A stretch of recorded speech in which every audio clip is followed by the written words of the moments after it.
Bismillahirrahmanirrahim. Assalamualaikum warahmatullahi wabarakatuh. Selamat sore para santri Pesmadin.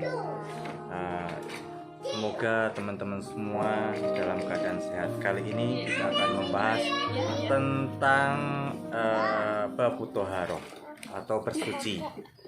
Kali ini kita membahas 3 hal: wudhu, tayamum, dan mandi wajib atau al-ghuslu. Satu-satu diambil. Dalam tema wudhu, teman-teman harus tahu apa dasar dari wudhu itu, atau dasar disyariatkan wudhu itu ada pada surat Al-Maidah ayat 6. Ya ayyuhalladzina amanu idza qumtum ilas sholati faghsilu wujuhakum wa aydiyakum ilal marafiq famsahu. Nah, dan selanjutnya, itu nanti dilihat dalam buku Nailul Awtar dan juga fikih ibadah miliknya Ustadz Dr. Abdul Aziz Muhammad Azam, menerangkan bahwasanya wudhu itu rukunnya 6, hanya 6. Apa itu rukun yang ke-6? Yang 6 itu pertama adalah niat. Yang kedua adalah membasuh muka. Kemudian selanjutnya adalah membasuh tangan. Membasuh dari ghusala, membasuh tangan. Kemudian mengusap sebagian atau kepala. Kemudian yang kelima adalah membasuh kaki. Dan yang keenam adalah sakit. Niat boleh secara jahron ataupun secara lisan. Itu disebut dengan jahron. Kalau secara batin atau qalb juga diperbolehkan. Silahkan teman-teman milih yang mana. Tetapi teman-teman harus hafal bagaimana niat wudhu itu. Nawaitul wudu'a li raf'il hadasi asqari fardan lillahi ta'ala. Itu niatnya, rukun yang pertama. Kemudian rukun yang kedua adalah ghusl, faghsilu. Yang dimaksud dalam ayat itu kan ya ayyuhalladzina amanu idza qumtum ilas shalat faghsilu. Ghusala itu adalah mengambil air kemudian kita siramkan ke muka. Ini namanya ghusala, ya. Ada 2 kata dalam surat dianjurkan berwudu, diwajibkan berwudu itu. Ini adalah ghusala dan masaha. Kalau ghusala itu mengambil air kemudian kita siramkan. Bagian dari kepala adalah ini, semua kepala harus tersiram oleh air semua. Bawah telinga, kemudian sampai yang punya janggut diginikan, yang punya usbi kan, supaya air benar-benar merasuk. Itu disebut dengan ghuslu wajh, membasuh muka. Kemudian rukun yang ketiga adalah tangan. Dalam ayat di situ faghsilu aydiyakum kan, aydiyakum ilal marafiq. Jadi tangan sampai ke siku, bukan siku sampai sini, tetapi sini sampai tangan. Makanya ambil air, kemudian kita alirkan dari sini. Kebiasaan teman-teman adalah mencuci gini. Ini kurang tepat. Kalau kita melihat dari ayat tadi, aidi yadun ilal marafiq. Jadi tangan ini sampai ke marafiq, siku-siku. Ambil air, kemudian kita basuhkan seperti ini. Kemudian yang kanan dulu, baru yang kiri. Ini yang rukun yang ketiga. Kemudian 4, masaha, famsahu biruusikum. Yang disebut masaha, mengusap itu adalah mengambil air, airnya dibuang, diusap. Silakan mengusap bagian sini aja, sini boleh. Tetapi banyak pendapat di sini. Ada yang harus sampai belakang kemudian dikembalikan lagi, ada yang sini boleh, bermacam-macam. Silakan teman-teman mengambil. Dalam hal ini ingat, kepala, sebagian kepala, bukan sebagian rambut. Kasihan teman-teman yang tidak punya rambut, ya. Nanti kalau pemahaman teman-teman rambut, orang yang gundul gimana nyari rambutnya, nggak ada, nggak sah gitu ya. Jadi kepala, ya, sering kepala. Yang punya rambut, khususnya bagi cewek, kalau di tempat umum wudhu, udah hidungnya disibakan ini, ini kemudian itu sudah sah. Kemudian rukun yang kelima adalah membasuh kaki sampai mata kaki. Dalam hal wudhu ini selalu didahulukan tangan, baru bagian kanan, baru kiri. Kemudian yang keenam adalah tartib. Ini rukunnya. Tetapi dalam agama kita setelah wudhu ya dianjurkan berdoa. Teman-teman harus hafal di sini. Kalau tidak hafal nanti ujian SKL nggak lulus. Bagaimana bunyi doa setelah wudhu? Asyhadu an la ilaha illallah wa asyhadu an la ilaha illallah wahdahu la syarikalah wa asyhadu anna Muhammadan abduhu wa rasuluh. Allahumma ja'alni minat tawwabin wa ja'alni minal mutatahhirin wa ja'alni min ibadikas sholihin. Itu doanya ya. Kemudian kita membahas yang kedua, tayamum. Kenapa harus tayamum? Apa itu tayamum?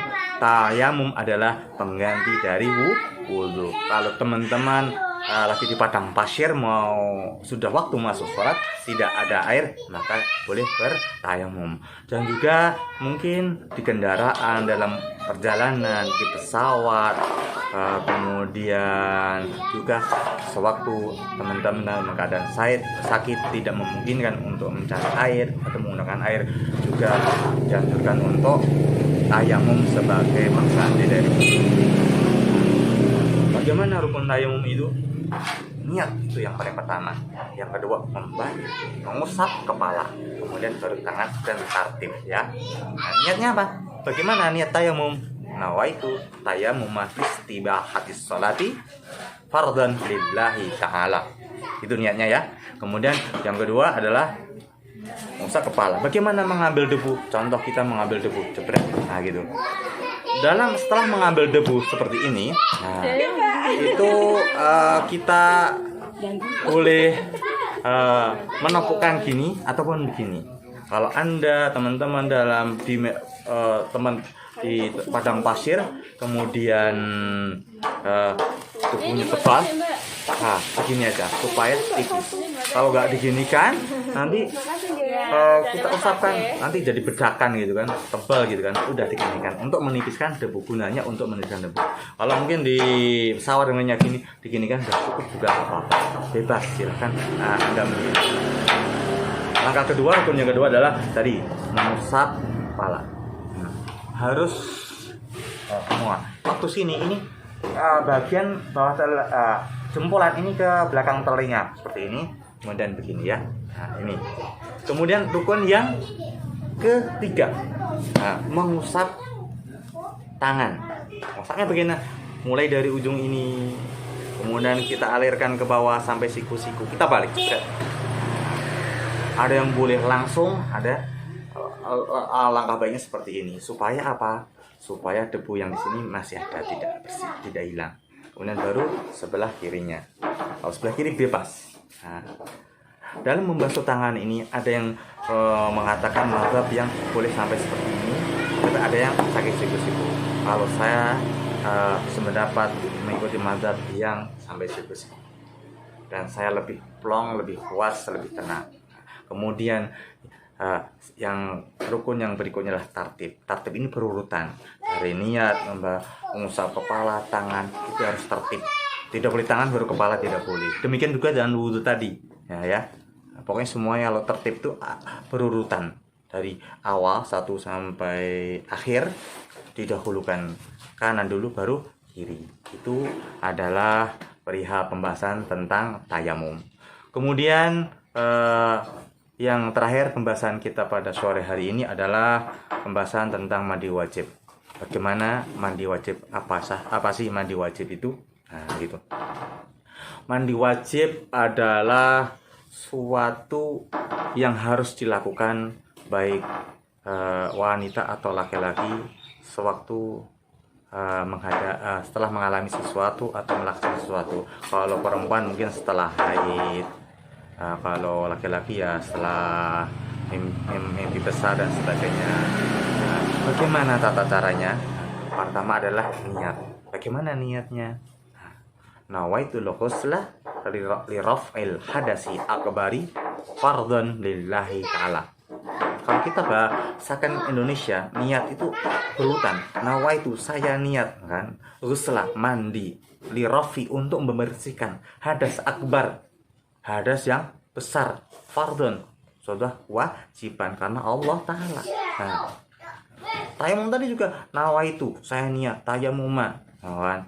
Tayamum. Jadi tinggal kalau teman-teman tidak pandai bahasa Arab, cara menghafalnya seperti itu, insya Allah akan lebih mudah. Nawaitul ghusla liraf'il hadasi akbari fardan lillahi ta'ala. Kemudian langkah kedua adalah membersihkan tangan, kemaluan kita bersihkan. Kemudian langkah ketiga setelah niat membersihkan tangan, kita melaksanakan wudhu, ya. Berwudhu. Setelah wudhu selesai, kita membasuh seluruh badan kita, dimulai dari kanan. Pokoknya dalam beribadah itu kita mulaikan kanan. Dalam toharo ini kita dahulukan kanan kiri. Semua disiram, dicuci bersih, selesai. Nah, sewaktu membersihkan itu kita menyentuh kemaluan dan sebagainya, ya dianjurkan setelah selesai mandi kita wudhu lagi. Wudhu supaya benar-benar suci. Nah, wudhu selesailah mandi wajib. Ingat, harus seluruh tubuh harus terkena air. Bagaimana kalau tidak ada air? Contoh di gurun pasir atau lagi kekeringan, padahal harus mandi wajib. Apakah harus gulung-gulung di debu atau di pasir? Jangan sampai, kasihan nanti teman-teman kotor semua. Pengganti dari mandi wajib, kalau Anda atau teman-teman harus melakukan mandi wajib, adalah tayamum. Nah, itu ya, sebagai pengganti mandi wajib kalau tidak ada air. Demikianlah ketiga hal itu teman-teman harus kuasai. Sewaktu Anda mempraktekkan harus benar-benar maksimal, benar sesuai dengan rukun-rukunnya. Untuk sunnahnya nanti akan kita bahas selain waktu membahas buku Nailul Awtar ini ataupun fikih ibadah miliknya Ustadz Dr. Abdul Aziz, ya. Nah, ini insya Allah banyak sekali pembahasan-pembahasan tentang sunnah-sunnah yang sudah diajarkan oleh Rasul kita. Kemudian ingat, setelah wudhu, tayamum, dan mandi, kalau berdoa sama saja doanya, ya, nggak apa-apa. Pakai doa asyhadu an la ilaha illallah wahdahu la syarikalah, asyhadu an la ilaha illallah wahdahu la syarikalah, wa asyhadu anna muhammadan abduhu wa rasuluh. Allahumma ja'alni minat tawabina wa ja'alni minal mutatahhirin wa ja'alni min ibadikas sholihin. Demikian teman-teman, ini hal-hal ini tolong diperhatikan dan harus dipraktekkan dalam keseharian Anda supaya teman-teman mendapat pahala, kita semua melaksanakan ibadah dengan khusyuk dan maksimal, dan semoga apa yang kita lakukan, ibadah kita diterima oleh Allah. Demikian, mohon maaf, sampai jumpa di sesi berikutnya. Assalamualaikum warahmatullahi wabarakatuh.